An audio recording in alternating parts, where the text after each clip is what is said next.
今回はアニメ呪術廻戦3期の8話に対する視聴者の反応をまとめました。すでに100点を獲得したプレイヤー、日車ひろみの正体が明らかに。それではスタート。待ちに待った日車さん登場。愛蔵。眠かったけど日車さんは登場するので、リアタイするぞ。大好きな日車さんは来る。死滅回遊55話、始まった。日本の有罪率は 99.9%、そう見せてくるか。日車まさか杉田智和さんとはね。真面目な杉田本前。おお、刑事ドラマやったっけ？日車の過去回想形式にしたのか。日車来た、落ち着いた低音の杉田さんや。BGM が物々しいよ、ホラーかな。最初杉田さんは合わないでしょと思ったけど、結構合ってるな。難界隈な声だなと思う。慣れないぜ。それは無理がありますよ。色づくとますます釘崎だな、清水ちゃん。日車の同僚、可愛くない？この人は弁護士さんなのね。杉田さんの声よ杉やて。毛利探偵事務所かな。杉田さんの声がハマりすぎてる。本当にありがとうございます。住み込みの NPO 法人、まあ無理筋すぎるな。弁護士ってこの 0.1% を覆すために奮闘するのね。急に法廷サスペンスが始まった。開幕早々に日車イケボイスすぎ。給与未払いだとブラックどころやない。稼いだ金ほとんど徴収されてるな。猫が気になる。やべえ団体ですな。限りなく黒に近いグレーだ。グレーというか真っ黒ではブラックどころじゃない。結構がっつり過去描いてくれてるな。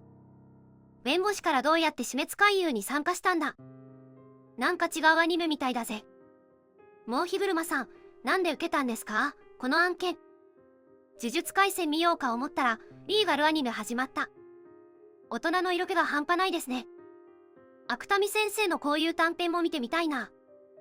国選弁護士やってんだ。国選ではなく国選。なんか急にドラマ変わったな。日車さんと清水の関係もほんといいよな。清水、こんな可愛かったっけ？かなり厄介な案件に手を出してるよね。ブラックを調べるスーパーブラック弁護士団体。副業で喫茶店やってるの。絶妙に盛岡の風景や。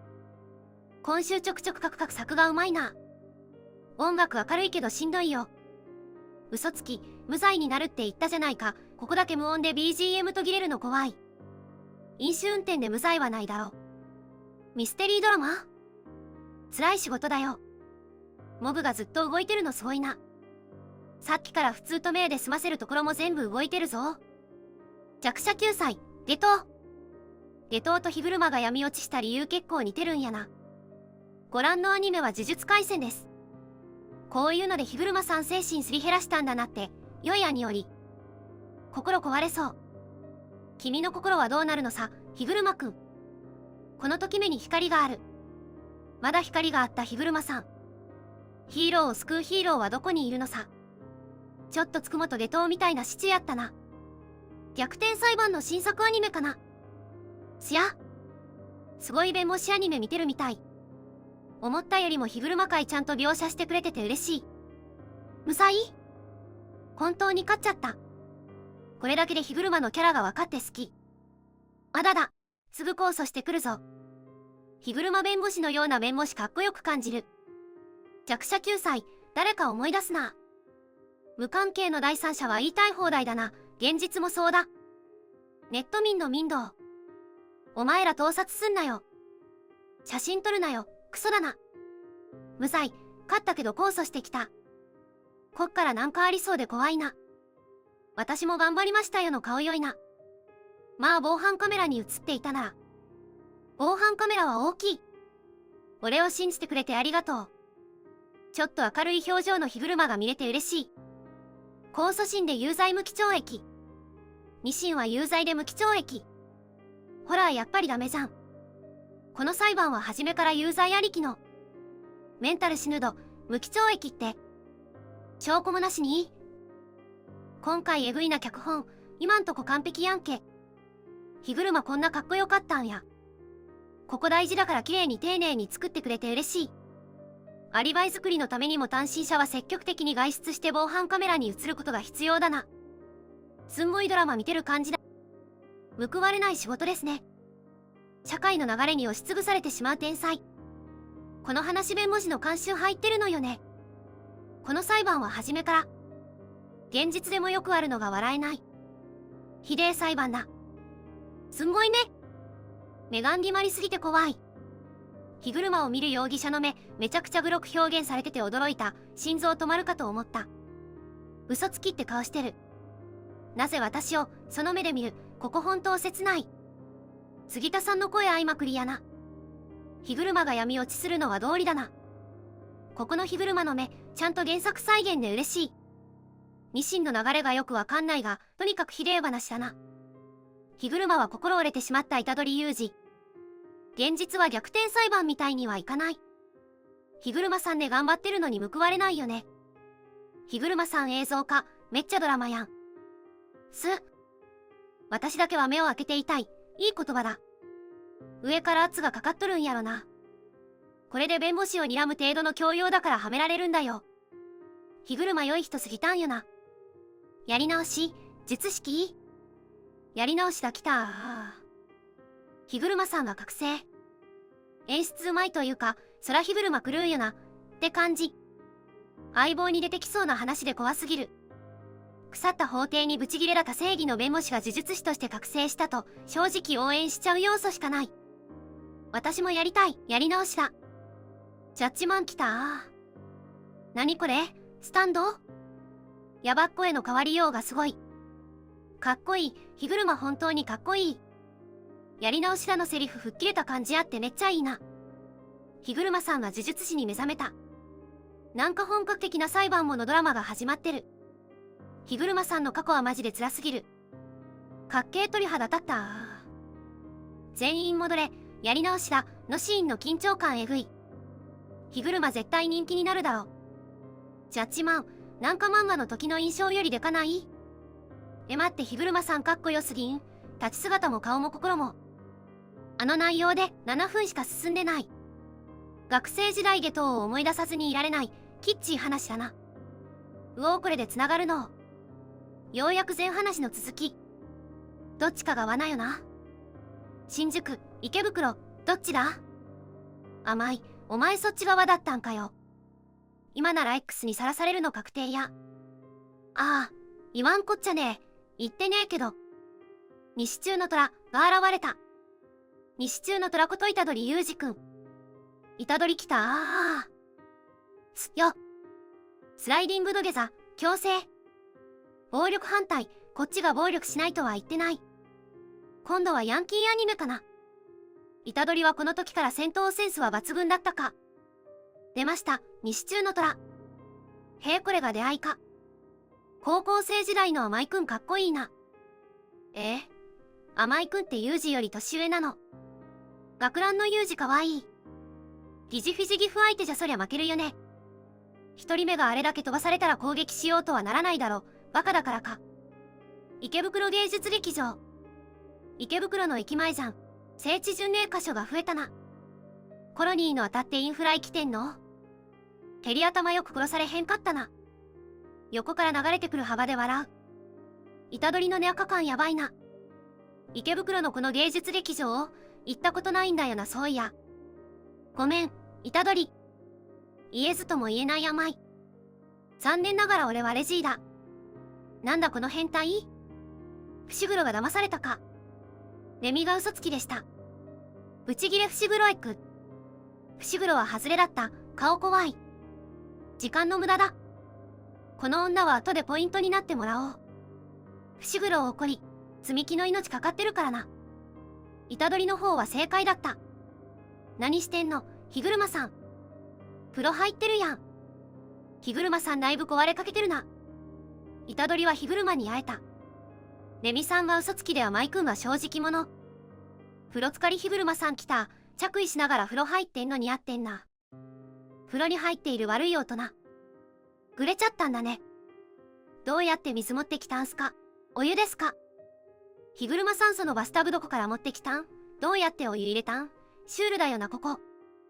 日車も髪かき上げやってたのくさ。規範に従って生きてきて疲れたな。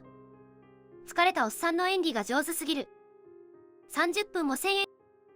ナイス弁護士ギャグ。ちょっとこの片鱗さんみたい。冗談きついっすよ日車さん。ここの嫌な弁護士を演じる日車が好き。日車は過去の術師じゃない、覚醒型の術師。現代の術師なら交渉の余地ある。日車って声つくと結構癖強キャラだな。だいぶ日車やさぐれてるな。メンタル病みすぎて逆に愉快になっちゃってる。ちな、30分で5000円ならリーズナブルな値段なんだよな。どう考えても交渉の余地がかけらもない。マジで色々どうでもよくなった人の喋り方してる。やっぱすげえな杉田智和さん。日車が原作のイメージのままで最高。死滅回遊についてどこまで知ってる？賢弱知ってるのかこいつ。賢弱と関わりあるタイプの術師なの？レシートをなびかせるな。戦うと負けて死ぬリスクあると思って本意したか。レジーの声優さん合ってるな。日車ほんと楽しそうに見えるのがおかしいんだけど。俺も端的に言おう。断る。日車さんマチギレイカレ系キャラなのかな？好き。あら断られちゃった。思ってた以上にビチャビチャだなこいつ。僕もスポーツのユニフォーム着たまま風呂入ったことある。気持ちよかった。日車もまともに話し合ってくれなさそうだな。日車のこと初めて可愛いって思ってしまったぞい。日車ひろみのひねくれ方に下等すぐるを感じて悲しくなった。レジー、スター。この白いもじゃもじゃは何を知ってる？レジーの術式がアニメでどうなるのか楽しみ。樫本日車で結構駆られてるな。目覚めた術師と過去の術師でゲーム内トップ2として分けるのうまいよな。日車もめっちゃ殺してるのか。さっきからプロジェクターめいた演出が押され。やっぱり空中落下で死んだ人いるじゃねえか。ふざけてるわこのゲーム。入った時点で死ぬってクソゲーだな。前回カットされたと思われた落下死した人。オープニングの爆弾落としてるのって演出じゃなくてガチで爆弾落とすのかよ。回想で再び翔子さんの素晴らしき喫煙シーンを拝ませてくれる名采配。ここの翔子さんと日車さんは同じアングルなのおもろ。虎杖、ルールはよくわかってない。まあ相手はルールの専門家だしな。相手が悪いな弁護士やぞ。言い方を変える。100点を使わせろ日車。散々苦労して言葉で戦うより殴れば一発ですからね。日車さんはかっこよすぎるな。日車と虎杖の会話が舞台上で最高にいい。法は無力だと言いながらそれを諦めたくなかった消えそうな声がかき消される世界に起こったんでしょう。あなたは。お前も覚醒してもう領域展開使えるの？初手の領域展開？日車、呪術師に覚醒して2ヶ月ほどで領域展開得得してるの天才すぎる。一般人でありながらクソ強い日車なんなん？証明係誰だよ。色合いがと戦った時と同じやな。日車さんの戦闘シーンとかエモすぎる。日車の領域良すぎる。かっこよすぎる演出。領域展開、中部屈指、待ってました。日車が本気出した。賢弱のターン、誰に招かれたの？中国語を喋る結君、声なしなのね。次回、日車戦。嘘やん終わってんけど。日車、正義が絶望から屈折してしまった男。彼はただ、自分に助けてと言ってきた人を救いたいだけなのに。助けるための法と、助けを求めてきた人の責めるような目が日車を追い詰めて人を殺すまでに至っちゃったの、あまりに悲しい。今週カクカク動かしつつも、日車の目線移動とか、ぬるっと違和感出すために動かすところは駒詰めててすげえ。初手での領域展開、マジ痺れるよな。ジャッジマン改めて見るとおっかないな。そして推し声優である杉田智和の声がマッチしすぎて最高。杉田さんの声、どうしてもチャラけたイメージが頭にこびりついてるから、どういう感じで来るんだろうなと思ってたけど、ちゃんと日車さんだった。さすがだ。ごめん、世間的に今更な感想かもしれんけど、杉田さんってすごい演技うまいな。ジャッジマン。いかがでしたか？虎杖 VS 日車楽しみという方は、ぜひ高評価とチャンネル登録をお願いします。次回もお楽しみに。